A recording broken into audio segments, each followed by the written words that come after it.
This conference will now be recorded.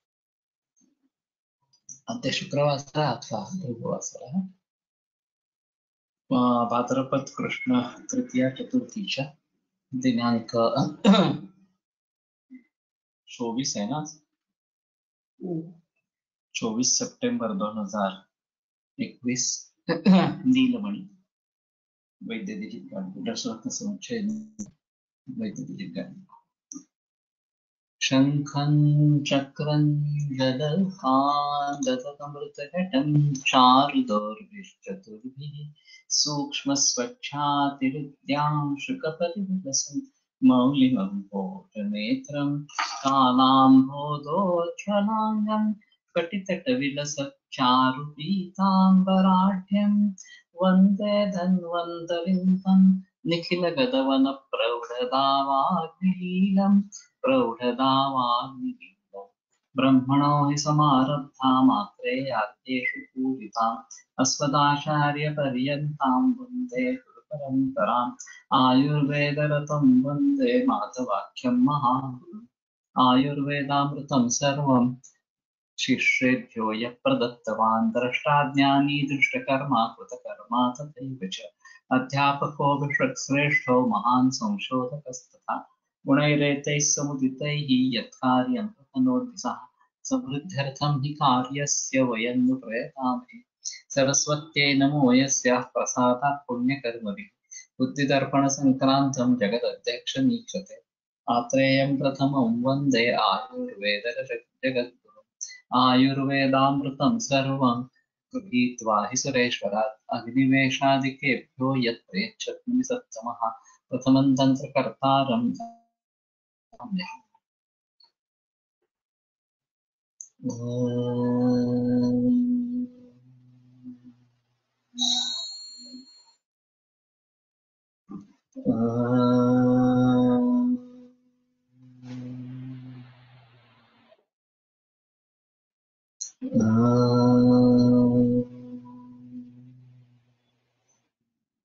ॐ शान्ति शान्ति शान्ति।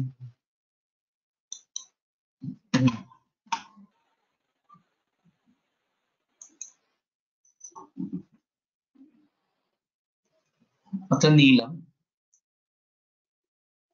जलनीलयं च इन्द्रनीलं शक्रनीलं तत्रैव जलनील तो दो प्रकार का है जलनीला और इंद्रनीला और शक्रनीलम तैयरुवरम। तो दूसरा जो इंद्रनील है या शक्रनील है वो ज्यादा श्रेष्ठ है। श्वैत्यगर्भित नीलाभम दको तत् जलनीलकम कार्ष्ण्यगर्भित नीलाभ सभारम शक्रनीलकम। तो जिसमें अंदर शैत्य है और नीलाभ इस प्रकार का है, लघु ये जलनील का है।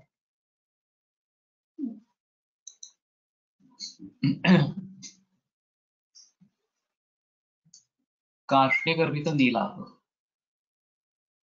तो जिसमें अंदर कालापन इस प्रकार का लेकिन नीलाभ है सभारम और है वो शक्रनील इस प्रकार का है।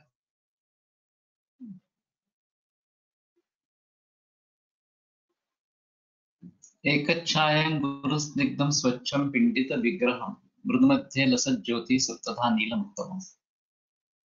एकच्छायं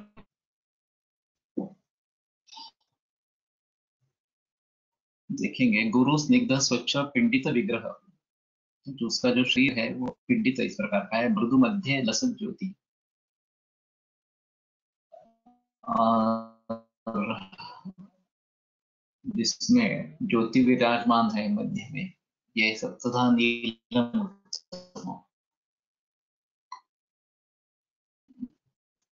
एका था अंधधर्मा छाया कांता यत्र यत्र स्वर्णं छाया या प्रतिबिंब छाया अतुल्य तथा अन्य अन्य धर्मों का दूसरे धर्म को स्वीकारने वाली काया कांति यस्य तत्त द्रव्यांतर से प्रतिबिंबन न गृह्णाति किंतु स्वक्या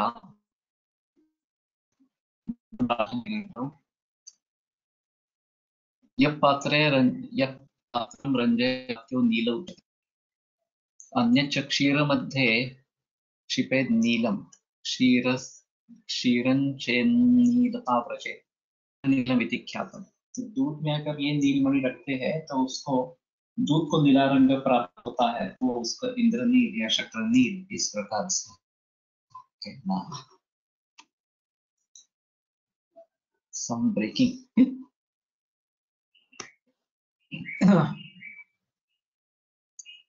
मालूम नहीं है, ठीक है।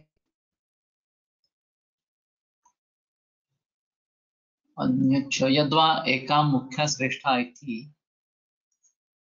यावत् काया कांति यस्य तत् उत्तम कांतिमत् यथा एका एक केवला काया धातु प्रभवा च उष्णशून्यता इति यावत् यत् तत् स्पर्श शीतमित्यथा। ये साउंड ब्रेकिंग मुझे पता नहीं है, नेट का कुछ प्रॉब्लम होगा कनेक्टिविटी के बाद। बाकी पिंडित विग्रह घनीभूत अवयवा स्थूलमित्यथा। मृदु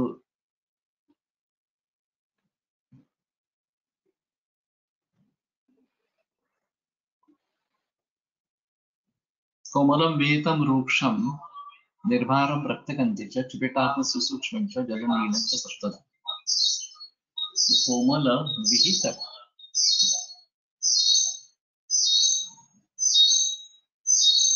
रूक्ष निर्भार रक्तगंधि चिकिटाव सुसूक्ष्म। विहित का क्या मतलब है?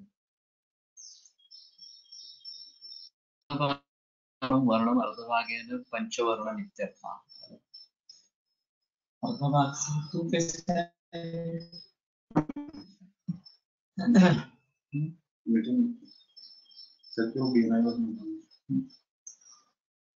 हाँ,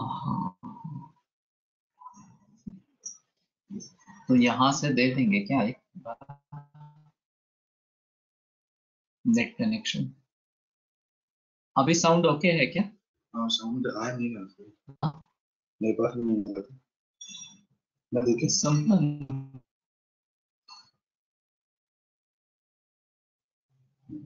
श्वासकासारं वृक्षं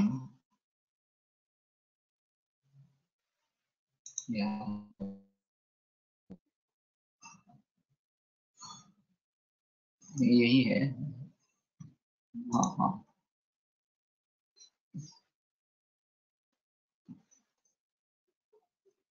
नेट कनेक्टिविटी अच्छी नहीं है इसलिए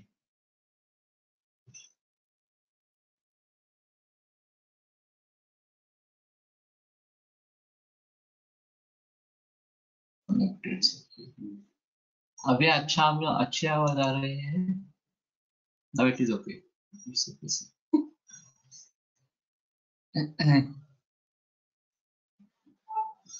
हाँ, ठीक है।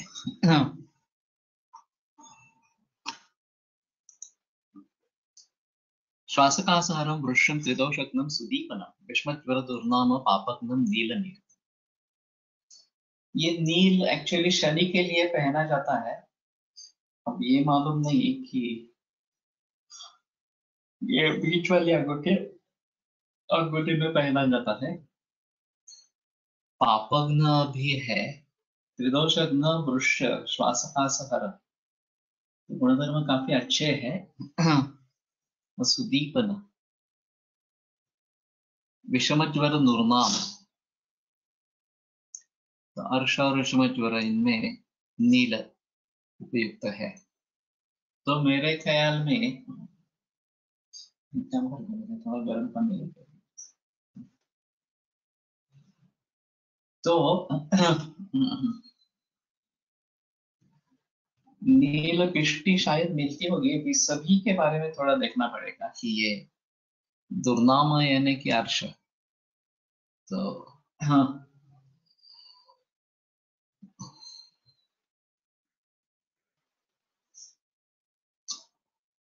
सभी वृक्ष और त्रिदोष अग्नि ये सभी में है, ये थोड़ा सा देखने लायक है।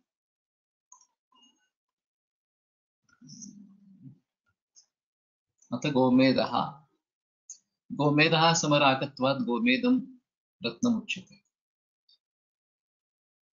तो गोमेद जैसा रंग होने के कारण ये रत्न कहा जाता है। ये मालूम नहीं मुझे गोमेद नाम से कुछ मिलता है क्या? सुस्वच्छ गोजवल छायम स्वच्छम स्निग्धम समं गुरु निर्दलम मसृणम दीप्तम गोमेदम शुभमश्नुता। यही गुणधर्म धारण करने पर भी मिलेंगे क्या? यह होगा, गुणधर्म धारण करने से भी मिलेंगे ये गुणधर्म। तो अभी नवरत्न की भी अंगूठी पहनी जाती है ऐसा, तो उसके बारे में थोड़ा सोच सकते हैं कि ये कितने में जाती है। और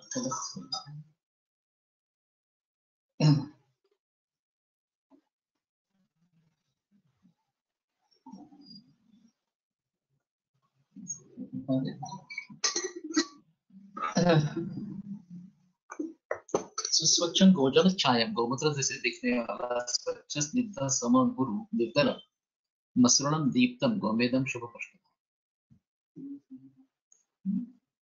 Yes, गोमेद अवेलेबल.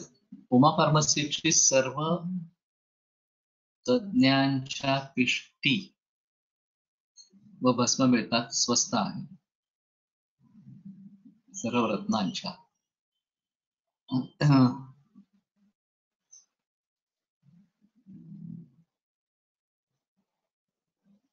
ओके,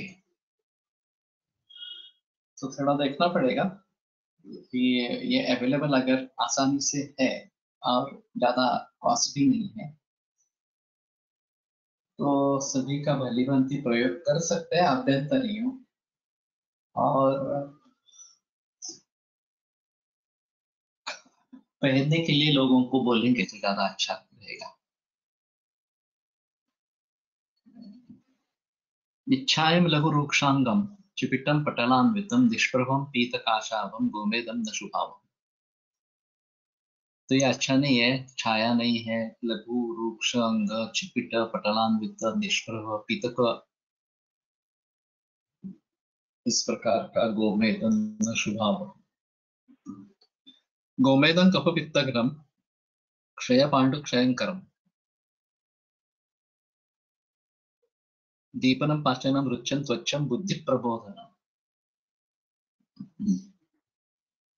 पोस्ट राहु के लिए है गोमेद। ओके,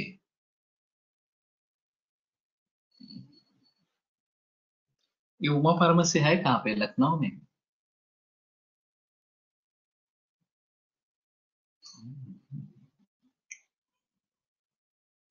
बुद्धि प्रबोधना ये एक बात बताई गई है, तो ये सेरेब्रल पाल्सी या मतिमंदत्व में थोड़ा देख सकते हैं उसके बारे में।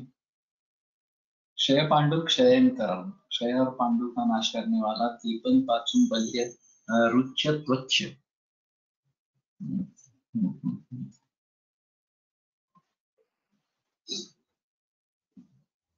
थोड़ा सा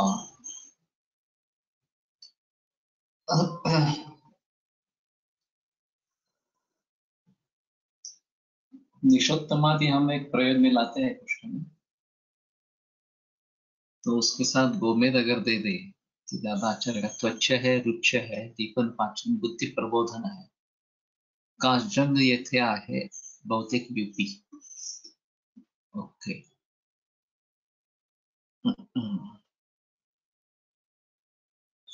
पुणे में कहीं मिलता है क्या ये डिस्ट्रीब्यूटर?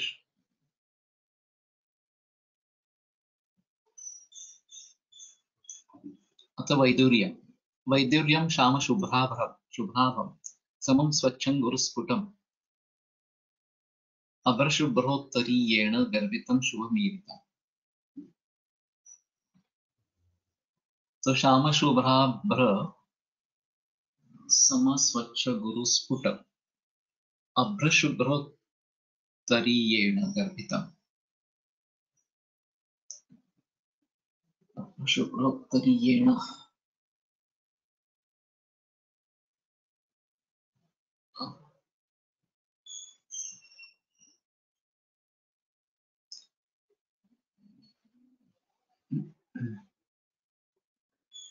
शुभ्रवैदुर्यस्य श्यामशुभ्रत्वात् तोयसमुच्छायं जलसमानकान्तिमत् दूरतो दर्शने जलं भ्रमोत्पादकम् न तु द्रवमित्यर्थः। जलवद्द्रवमित्यर्थः। रक्तगर्भोत्तरीयं रक्तं रक्तवर्णं गर्भे उत्तरीयं यस्य तत् पूर्ववत्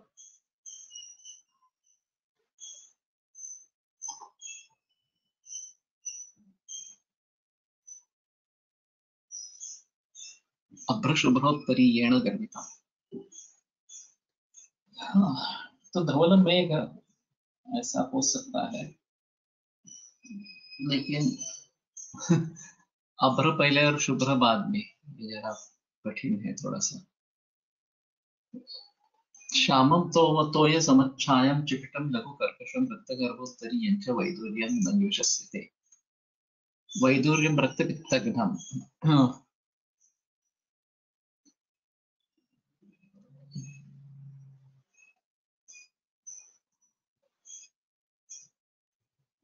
ओके,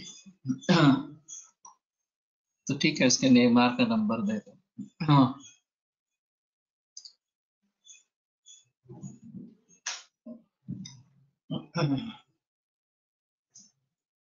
वैदुर्यं रक्तपित्तघ्नं प्रज्ञायुर्बलवर्धनम् पित्त प्रधान रोगघ्नं दीपनं मलमोचनम्।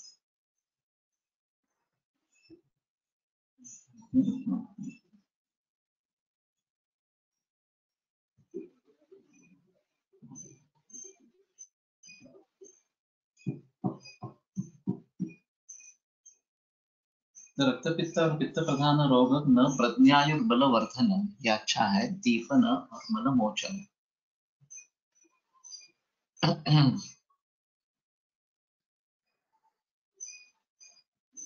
वैदुर्य वैदुर्य नाम से मिलता होगा शायद, मुझे पता नहीं है।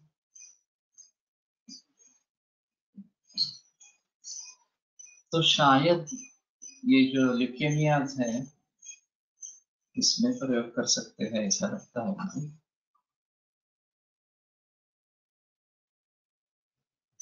अथ नवरत्नानां शोधनं शुद्धितम्लेन माणिक्यं जयन्त्या मौक्तिकं तथा विद्रुमं क्षारवर्गेण ताक्षं गोदुग्धकैस्तथा पुष्परागं च सन्धानैः कुलतक्वापि संयुतैः तण्डुलीयजलैर्वर्जं नीलं नीलिरसेन च रोचनाभिश्च गोमेदं वैदुर्यं त्रिफलाजलैः। Please post Uma pharmacy details here. Here and in JSVC group as well. तो अम्ल से माणिक्य की शुद्धि, जयंती से मौक्तिक की, विद्रुम से विद्रुम की क्षारवर्ग से, ताक्ष गोदुग्ध से, पक्षराग संधान कुलत्वात् संयुतैः संधान तण्डुलीय जलैर्वज्रं नीलं नीलिरसेन च रोचनाभिश्च गोमेदं वैदुर्यं त्रिफलाजलैः। तो रोचना गोमेद का कुछ संबंध गाय से है। रत्नानां मारणं न कुछ द्राव संपिष्टैः शिलागन्धकपालकैः वज्रं विना अन्य रत्नानि विद्यन्ते अश्वत्थे खलु। तो एक हीरक को छोड़कर बाकी सभी लकुच द्राव, ये भी काफी आश्चर्यजनक है, क्योंकि लकुच का वैसे त्रिदोष कर इस प्रकार का बताया गया है, और शिलागंधक तालक मलशिला हरिताल और गंधक ये सभी हरिलोह इस प्रकार के हैं। तो इनसे मारण ये वास्तव में अच्छा नहीं है। रामठम पंचलवणम क्षाराणां तृतीय तथा मासद्रव्यमलवेतश्च शूलिका लवणं तथा स्थूलं कुंभी फलं तपों तथा ज्वालामुखी शुभा द्रवन्ती च रुदन्ती च पयस्या चित्रमोदकं दुग्धं स्नेह्यास्तथा रस्य सर्वं संवर्ध्य यत्नतः गुणं विधाय तन्मध्ये प्रक्षिपेत् तदनन्तरं गुणवन्नवरत्नानि जातिमन्ति शुभानि च ऊर्जे तं गोलकं कृत्वा सूत्रेणावेष्ट्य यत्नतः। तो हिंगू से लेकर काफी द्रव्य है, उनका मर्दन करके, हाँ, लकुचा इस ओटीचे फळ ऐसा मराठी में लिखते हैं, लेकिन मैंने भी कभी देखा नहीं है। और त्रिदोष कर है, ऐसा है।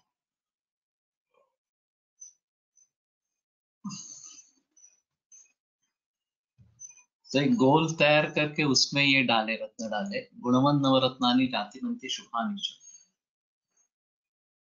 भुर्जेतं गोलकं कृत्वा सूत्रेण आवेष्य यत्न था। भुर्ज में वो गोलक रख के गौरी से बांधे, सूत्र से बांधे।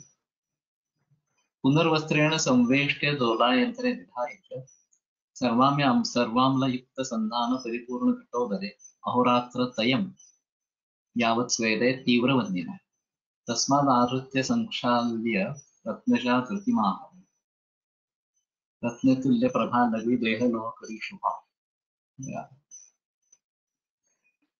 तो उसके ऊपर भी कपड़ा रखना है। और फिर दोला यंत्र में सर्वाम्ल युक्त संधान परिपूर्ण घटोदरे अहोरात्र त्रयं यावत् 3 रात्र 3 दिन 3 रात स्वेदे तीव्र अग्निवन्येना, और उसमें से बाहर निकाल के धोकर रत्नजा धृति माहर, रत्न की धृति ले ले। और ये रत्न तुल्य प्रकार लघ्वी देह करी शुभा। मुक्ताचरणं तु सप्ताहं वेतसाम्लेन मर्दितं जम्बीरोदर मध्ये तु ध्यानराशो विनिक्षिपेत् सप्ताहात् उद्धृतं चैव पुटं दत्वा धृतिं हरेत्। मुक्ता के लिए एक अलग धृति आई है। वेतसाम्ल से मर्दन करते जम्बीरोदर मध्य तु धान्यराशो विनिक्षिपेत्, तो 7 दिन धान्य राशि में रखना है। सप्ताह उद्धृतं चैव पुटं दत्वा धृतिं हरेत्।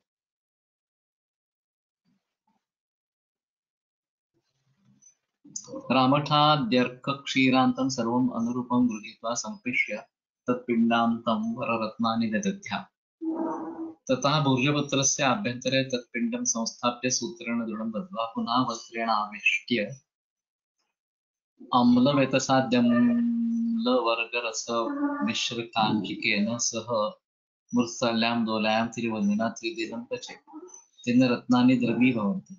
अनन्तरम् अवतार्य वस्त्रादिवेष्टनम् अपसार्य प्रक्षाल्य च मध्यस्थधृतिं गृह्णीयाम्। तो इसकी धृति बन जाती है और उसको धो के लेना है। ये भी तराजू है, क्योंकि पतला हो जाएगा तो फिर भी पानी से अलग रहेगा, ऐसा दिखता है।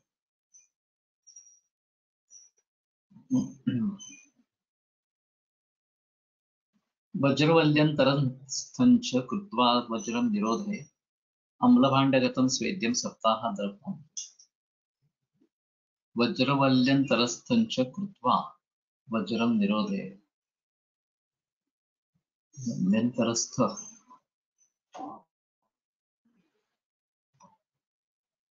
वज्रवल्ली अस्थि संहार हाड़ जोड़ा इति प्रसिद्धा।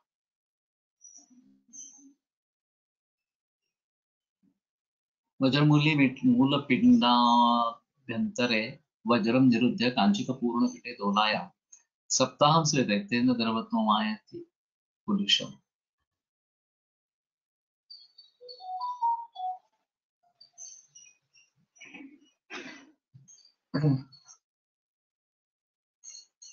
इस सप्ताह द्रवतां प्रजे।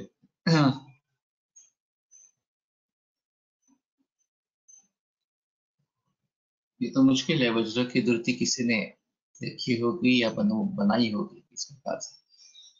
अगेन सिद्धिनंदन मिश्रा, इनकी किताब में कुछ है क्या, इसके बारे में थोड़ा देखना पड़ेगा कि उन्होंने कुछ प्रयास, सिद्धिनंदन विश्वास ना, उनके किताब में कुछ है क्या? श्वेतवर्णं तु वैक्रान्तम् अमलवेतसभावितं सप्ताहान् मात्र सन्देहाः खरधर्मे द्रवत्यलम्। तो वैक्रांत अम्लवेतसभावित सप्ताहान् खरधर्मे तो ये आत्म में रखना है। खरधर्मे केतकी स्वर संग्राह्यम संयमं स्वर्ण पुष्पिका इंद्रगोप्त संयुक्तम सर्वं भांडे विनिक्षेपेत सप्ताहं स्वेदेत तस्मिन् वैक्रांतम दत्तम। आजच्या केमिस्ट्रीसाठी हा फार मोठा शोध होईल।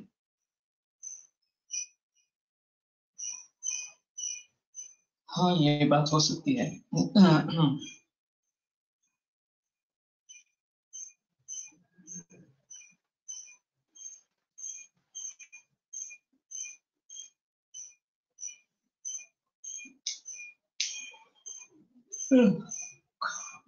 थोड़ा सोचना पड़ेगा।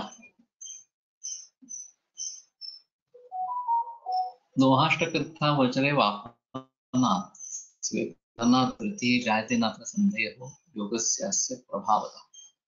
दोहाष्टके तथा वज्रे वापनात् स्वेदनात् धृतिः जायते। वापन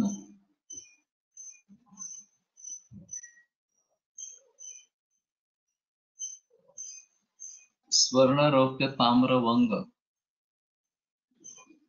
सीस पित्तल कांतलः तीक्ष्ण लोहात्मकम्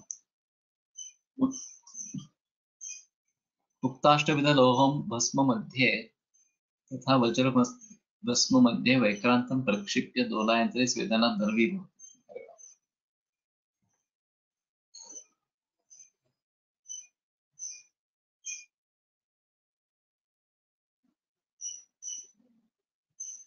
नात्र संदेहो योगस्यास्य प्रभावः। इस योग के प्रभाव से वो होता है। अतः सर्वरतानां सामान्य द्रावण पुरते योगराजो एवं रत्नानां द्रावणं परम्। ये योगराज है और सभी रत्नों का द्रावण करता है।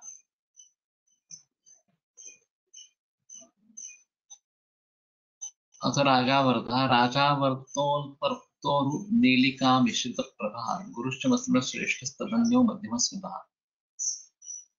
अल्परक्तः ओरु नीलिका मिश्रित प्रभा ये भी पता नहीं। गुरुश्च मस्मश्रेष्ठः तदन्यो मध्यमस्मितः।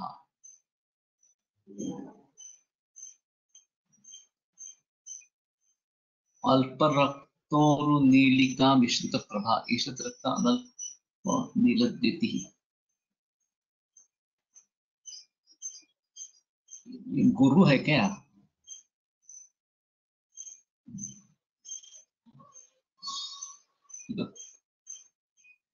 तो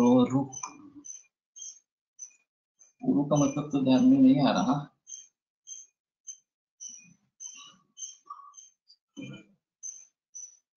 तो थोड़ा रक्त वर्ण और बाकी नीली का वर्ण मिश्रित प्रभा गुरुश्च मस्मरण श्रेष्ठ तदन्यो मध्यमस्मितः। प्रमेह क्षय दुर्नाम पाण्डुश्लेष्मा नीलापः दीपनः पाचनो वृक्षो राजा वर्तो रसायन। दुर्नाम पाण्डुश्लेष्म अनिलापः तो कफवातग्न है। दीपन पाचन वृक्ष और रसायन। राजावर्त मिलता है क्या? पिष्टिया भस्म बिंबद्रवैस्य गोमूत्रे सक्षारे स्वेदिता खलु द्वित्रिवारेण शुद्धन्ते राजावर्ताति धातवः। राजावर्त का केमिकल कंपोजिशन क्या है पता नहीं। निम्बुद्रव गोमूत्र सक्षार स्वेदिता खलु द्वित्रिवारेण शुद्धन्ते राजा जी दो धातु है वो शुद्ध होते हैं। शीरीष पुष्पार्धर रसैः राजावर्तम विशोधयेत्। शीरे पुष्प थे आर्द्र रस से।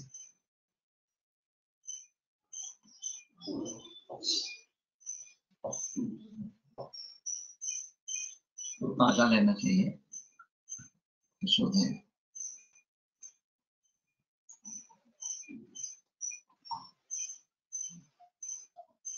लुंगाम्बुगंधकोपेतो राजावर्तो विचूर्णिता कुटान् सप्तवारेण राजावर्तो मृतो।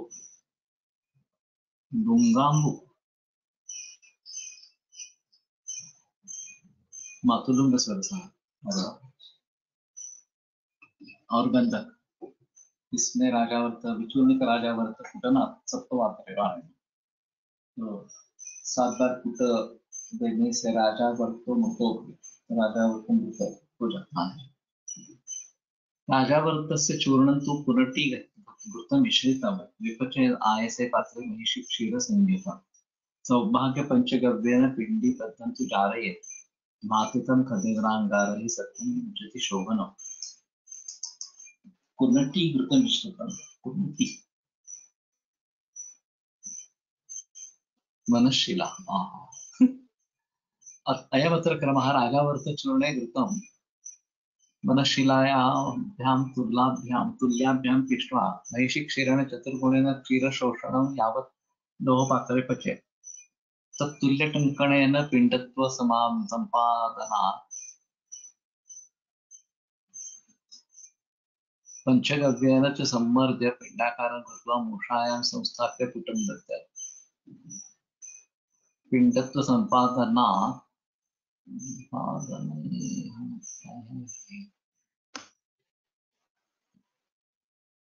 पादनाहेण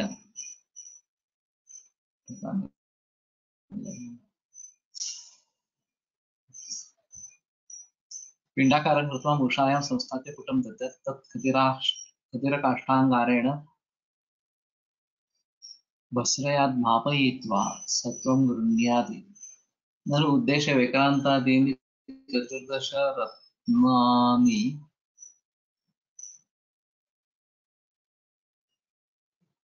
अप्ताविवरणे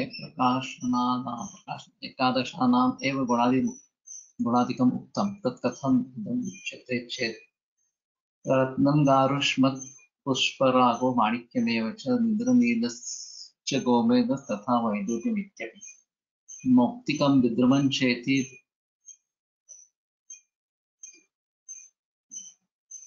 विद्रुमश्चेति रत्नानि उक्तानि वै नव इति नवरत्न निर्देशात् एव प्राधान्येन तेषामेव परिचयादिकम् उक्तम्।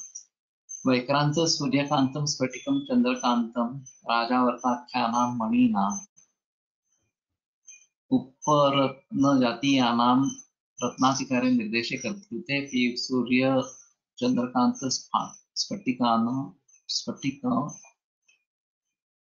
स्फटिकानाम् औषधादिषु बाहुल्येन प्रयोगादर्शनात् दक्षिणादिकं नोक्तम्। वैक्रान्त राजावर्तयोस्तु प्रयोगदर्शनात् उल्लिखितम्। अत्र रत्नहीरकम्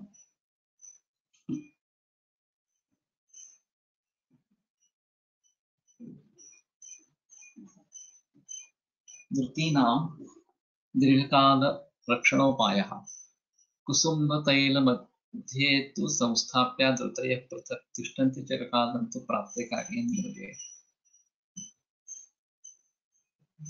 तो ये धृति अलग अलग कुसुम तैल मध्ये रखनी है और ये चिरकाल टिकती है प्राप्ते कार्य नियोजयेत्।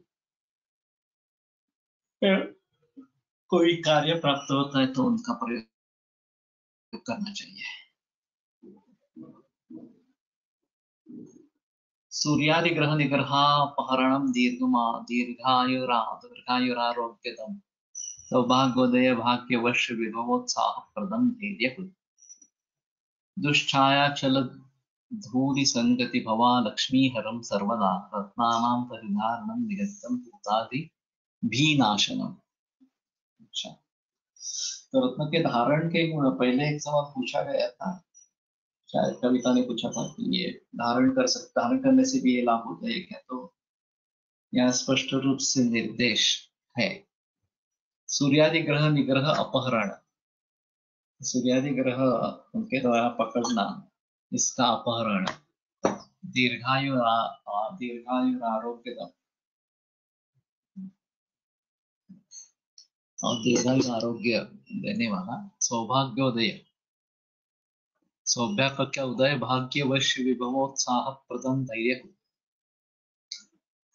और भाग्य के वश जो विभव है उसमें वो विभव और उत्साह देने वाला, धैर्य निर्माण करने वाला। दुश्छाया चल धूलि संगति, भवा लक्ष्मी हरम सर्वदा, तो दारिद्र का विनाश करने वाला है। दुष्टाया चल धूमि संगति, भवा जो अलक्ष्मी, उसका सर्वदा हरण करने वाला। रत्नानाम परिधारणम निगदितम भूतादि भी नाशनम, और भूतादि के भय से मुक्ति दिलवाने के लिए भी ये रत्न धारण काम में आता है। ठीक है, देखते हैं। सूर्यादिवि ग्रहे ग्रहे कृतस्य निग्रहस्य अपहरणम विगुण नवग्रह जनित पापशमनम, जनित जनिताप, हाँ,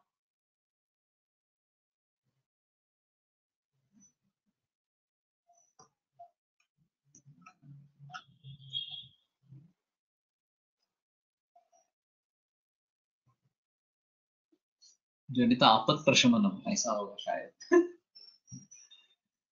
तो उससे जनित जो पीड़ा ये है, संकट है, उनका नाश करना। सौभाग्य सौभाग्यम स्त्री प्रियत्वम उदय भाग्यम शुभा दृष्ट भाग्यम इत्यच भोग्यम इति पाठे, भोगार्ह वस्तु इत्यर्थ। वश्यम लोकवशीकरण समर्थम विभव धनम उत्साह कार्येषु उद्यम तान प्रदत्ताति इति तथा भूतम। तो वशीकरण में भी ये काम आता है। ये अलग है। जो व्यक्ति हमारे प्रतिकूल इस प्रकार की हो, उसको इसके जरिए वश में ला सकते हैं, अगर हम नवरत्न धारण इस प्रकार से करते हैं तो। दुष्छायी इति दुष्टा अशुभोत्पादिका इत्यर्थः, छाया प्रतिबिंबम तथा चला वातेन स्थानांतरा नियमाना धूलि पांशु अजादीनां खुरता इति भावः। तो जो धूली है पांशु, वो भी दूर कर देती है। संगत्या संस्पर्शेन भवाया अलक्ष्मी श्रीहीनता दैन्यमिति यावत् ता हरतीति तथा भूतम भूतादिभिः नाशन भूत प्रेतादिभिः भय निवारण। हाँ, तो फलश्रुति तो अच्छी है, और शायद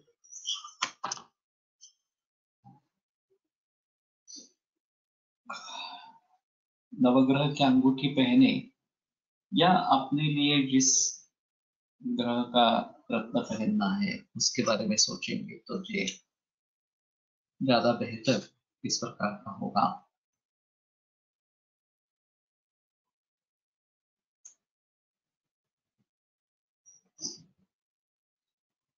गैरिका का शोधन अनेन कर्मयोगेन गैरिकम विमलम भवेत्, क्रमात् पीतं च रक्तं च सत्वं पतति शोभनम्। और पीता और रक्त इस प्रकार का सत्व उससे बाहर निकलता है।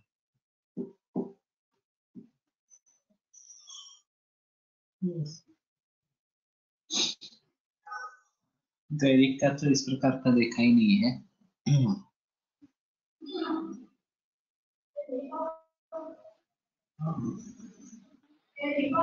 चतुर्थाध्याय अथ पंचमोऽध्याय अथ लोहान।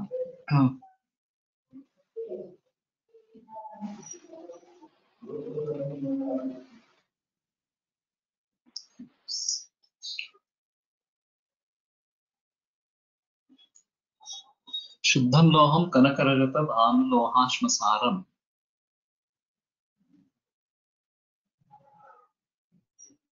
पूतिलोहं द्वितीयमुदितं तागमङ्गाभिधानम्।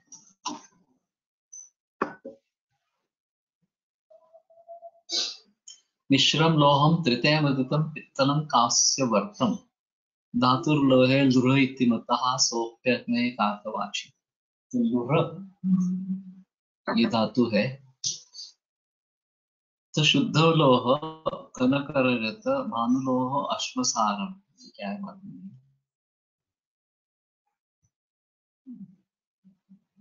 अथ चतुर्थाध्याये रत्नानां शोधनादिकं निरूप्य स्वर्णादि अष्टलोहानां रत्नसदृशगुणत्वात् इदानीं तेषामपि शोधनादिविवरणार्थं पञ्चमाध्यायम् आरभते। तत्रादौ तेषां जाति निरूपयति शुद्धमिति। भानुलोहाश्मसार भानुना ताम्रेण सह लोह अश्मसार कान्तादिसंज्ञकलोह लोहत्रयमित्यर्थः। तो कांतलोह तीन भेद है वो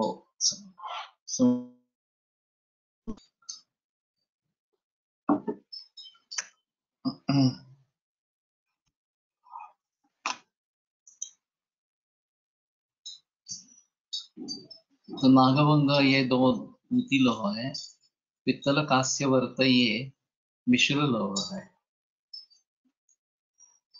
हाँ।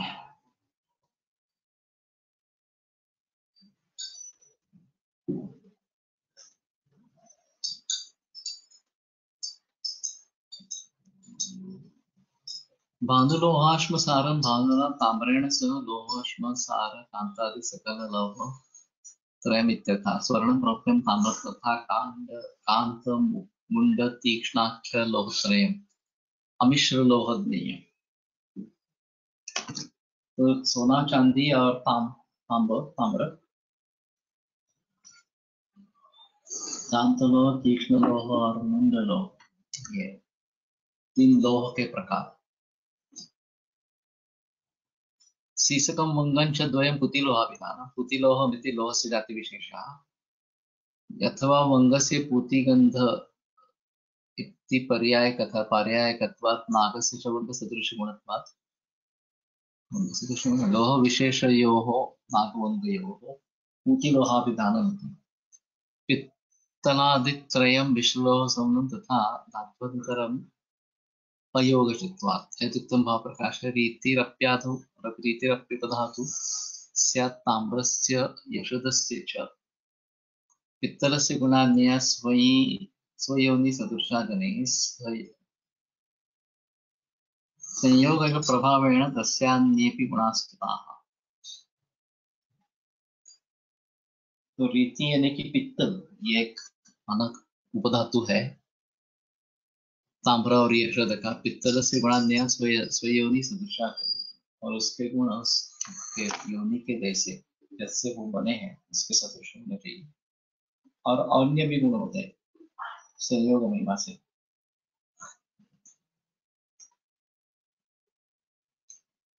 तो बहुत लोगों का मानना है कि स्टेनलेस स्टील अच्छा नहीं है, पित्तल मिश्र धातु है उसका प्रयोग करना चाहिए या फिर लोहे का प्रयोग करना चाहिए, लोहे की कढ़ाई। तो लोहे की कढ़ाई का प्रयोग करते हैं तो उसमें से हमें लोहा भी मिल जाता है और हीमोग्लोबिन अच्छा रहता है। हम बरसों से लोहे की कढ़ाई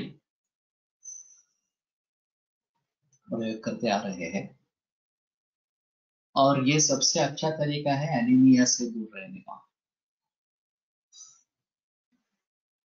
विटामिन B12 डिफिशियंसी भी एक एनीमिया का कारण बन जाती है, तो उसको थोड़ा अलग से देखना पड़ेगा।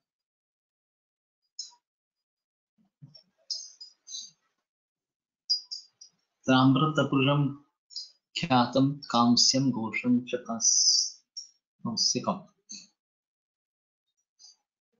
तो ताम्र और त्रपु, ताम्र और वंग, इनके जरिए ये कांस्य निर्माण होता है।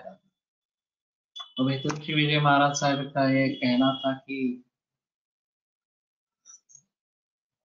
कांस्य के ही बर्तन में या फिर थाली में खाना खाना चाहिए, उसी की कटोरी होनी चाहिए, उसी का गिलास होना चाहिए वगैरह। और ये सेट वहां से बेचे जाते हैं। तो हमारे घर में भी उन्होंने उपहार के रूप में दे दिए थे और हम काफी प्रयोग करते हैं कांस्य के बर्तनों का। वैसे पात्र के गुण आगे वाले ग्रंथों में बताए गए हैं। और पत्र पात्र के भी काफी गुण बताए गए हैं, जैसे ये कदली पत्र इस प्रकार का है, बनाना लीव्स इस प्रकार से, तो वो भी एक बनाया जाता है। या फिर पत्रावली ये जो बताते हैं, ये भी एक अच्छा ऑप्शन इस प्रकार का है।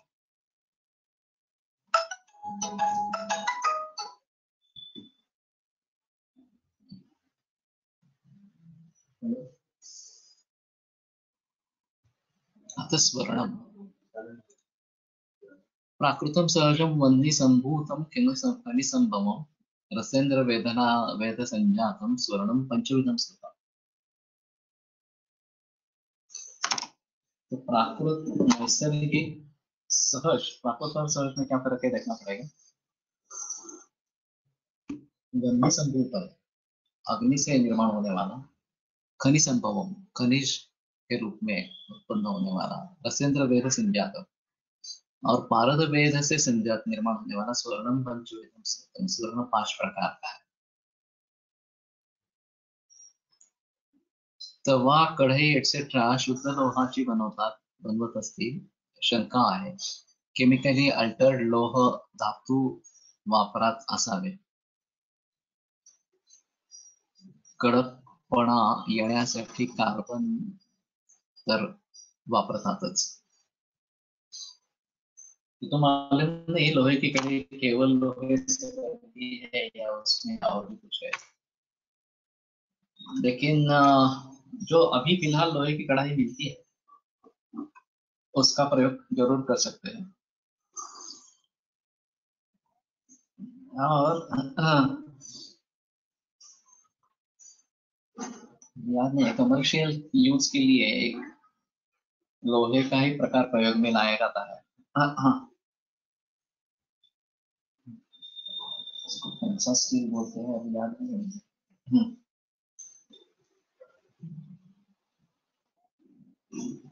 लेकिन जहां बड़े पैमाने पर खाना बनता है वहां सभी जगह एल्यूमिनियम पात्रों का भी प्रचलन है, तो वो तो छोड़ना है क्योंकि वो सबसे सस्ता है, सबसे हल्का है हैंडल करने के लिए। तो सभी जगह ये एल्यूमिनियम बर्तन प्रयोग में लाए जाते हैं खाना बनाने के लिए। हम भी पहले एल्यूमिनियम के बर्तन में च्यवनप्राश बनाते थे, फिर बाद में मैंने वो छोड़ दिया और पीतल के बर्तन लाते हैं च्यवनप्राश बनाने के लिए बाहर से। तो वही अच्छा रहेगा। लेकिन ये आसानी से उपलब्ध है एल्यूमिनियम, और थोड़ा हल्का भी है इसके हिसाब से। अभी मैं यहाँ नरेंद्र महाराज स्वामी के मठ में गया था, जो नाड़ीज करके क्षेत्र है वहां पे है कोकण में, तो उनका भी मुत्पाक खाना बहुत ही बड़ा है और प्रसाद के रूप में सभी को मुफ्त खाना देते हैं। वैसे गोंदवले में भी देते हैं, काफी जगह देते हैं इस प्रकार से खाना। तो ये मुफ्त खाना देते हैं, वहां पे जो बर्तन है वो सब एल्यूमिनियम के थे। तो मैंने सुझाव दिया कि आप ये मत रखो, पीतल के बर्तन रखो, एक बार ही इन्वेस्टमेंट हो जाएगी, खर्चा हो जाएगा। लेकिन एल्यूमिनियम में खाना अच्छा नहीं है, और जो लोग वहीं पे रहते हैं और वहीं पे खाना खाते हैं उनके लिए तो यार बहुत ही बुरा होगा इस प्रकार से। हम एक आध दिन गए खाना खा के आए तो उसमें ज्यादा प्रॉब्लम नहीं है, लेकिन जो वहीं पे रहने वाले हैं उनके हिसाब से तो ये अच्छा नहीं है। तो इस प्रकार की स्थिति में थोड़ा परिवर्तन लाना चाहिए। तो मैंने ऐसा सुना है, होती स्टील से मोटे पातले मिलते, इसको क्या कहते हैं? होती लोखंड ऐसा ही कहते हैं क्या? बालाजी के क्षेत्र में अभी सोलर सिस्टम पर खाना बनता है पूरा, बालाजी में भी ऐसा ही है। बहुत बड़े पैमाने पर भाविक आते रहते हैं और बड़ी मात्रा में खाना बनता रहता है। साई में भी, साई शिरडी में भी ऐसा ही है। तो आने वाले लोग बहुत है, तो बहुत बड़े बड़े बर्तन में खाना इस प्रकार का बनता है और वो सभी ज्यादातर एल्यूमिनियम में है। और इसमें ये सूरज की रोशनी का प्रयोग करते हुए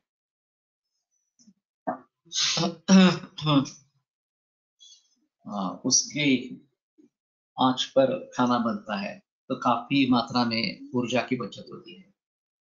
त्याला विशिष्ट नाव आहे, आठवत नाही। मैं भी सोचने की कोशिश कर रहा हूँ, याद करने की, मुझे भी याद नहीं आ रहा। तो प्राकृत सहज प्रकृति स्वभाव निर्वृतम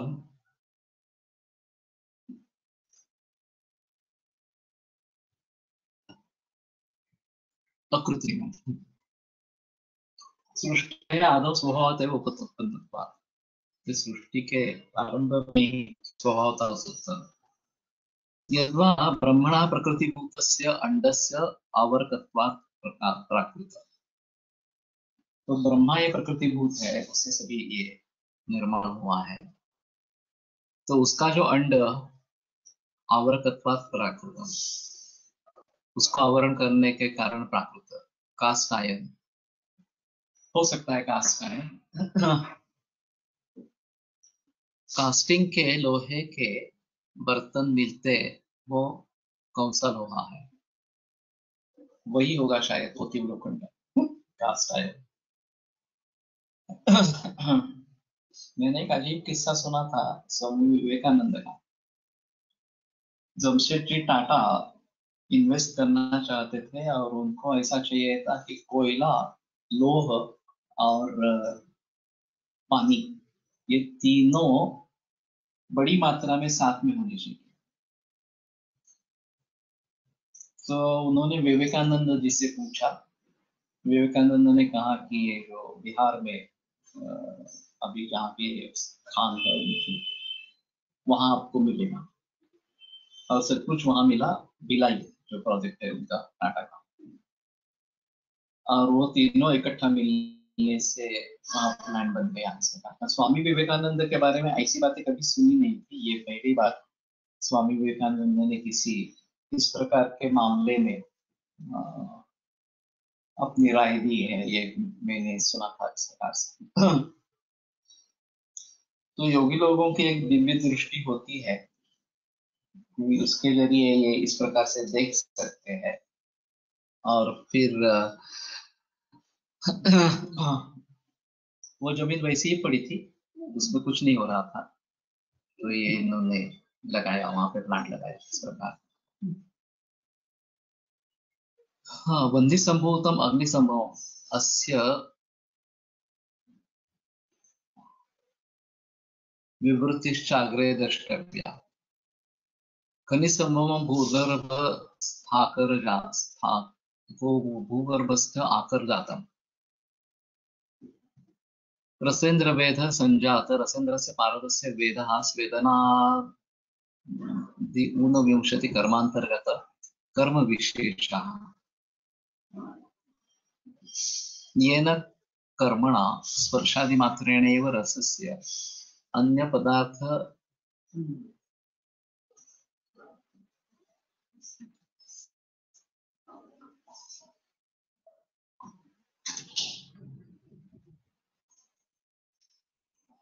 अन्य पदार्थ विद्धकरण शक्ति उत्पद्यते। सा च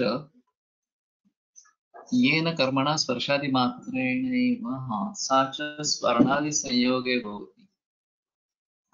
यदुक्तं रसेन्द्र चिन्तामणौ 98 भागं च रूप्यमेकं च हाटकं सूतकेन च वेदस्य शतांशविधिरीरितः। चन्द्रस्य 49 तथा शुद्धस्य भास्वतः वह्निरेक शंभुरेक शतांश विधिरीरितः वावयव रजतयोनि ताम्रयोनित्वेन उपचर्यते। एवं सहस्रवेधात् अयोजारण बीजवशात् अनुसर्तव्या अतिविद्रुते तस्मिन् वेद्योऽसौ दण्डभेदेन विड्रस्येन यद्द्रव्यं कक्षाहं स्थापयेत् भुवि ततः आनीय नगरे विजानीति विचक्षणः।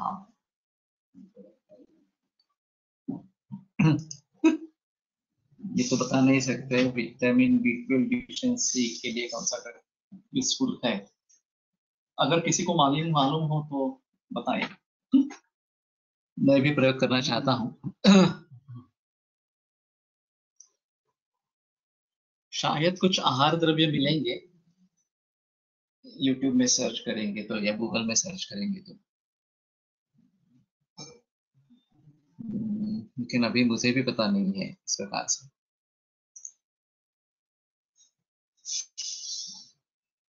पानी यहाँ पारद देवी स्थापयत् प्रस्तरोपरि तस्योपरि जपेन् मन्त्रं सर्वबन्धभयात्मकम् साष्टसहस्रं देवेशी प्रजपेत् साधकाग्रणी स्वयं पुष्पयुक्ते वस्त्रे चारुणसन्निभे संस्थाप्यं पारदं देवी मृत्पातयुगले शिवे पुष्पयुक्तेन सूत्रेण बध्नीयात् बहुयत्नतः भक्तिकया हृदयेनैव धान्यस्य परमेश्वरी लेपयेत् बहुयत्नेन रौद्रे शुष्काणि कारयेत् पुनश्च लेपयेत् धीमान् ततो वह्नौ विनिक्षिपेत्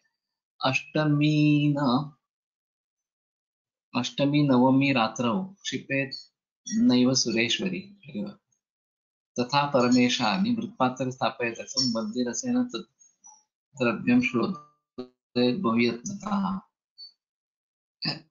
अबरक भस्म चालेल का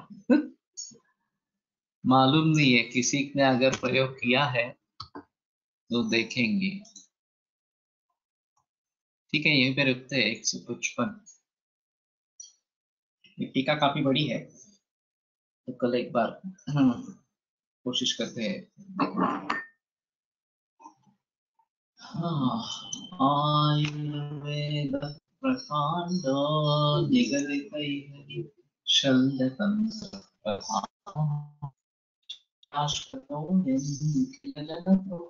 व्याप्तचित्ते मयेन आयुर्वेदस्य वाञ्छन् पुनरपि भुवने ताञ्च सुष्ठु प्रतिष्ठान् श्रेष्ठं धन्वन्तरिन्दं प्रणमति च सदा वैद्यवर्गो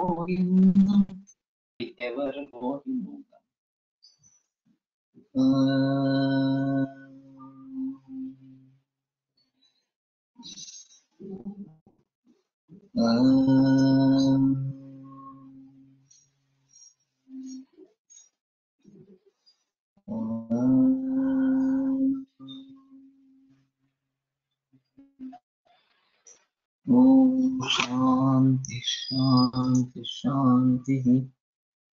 विरम्यते व्याख्यान व्यापार श्वः नरकमीशाम्।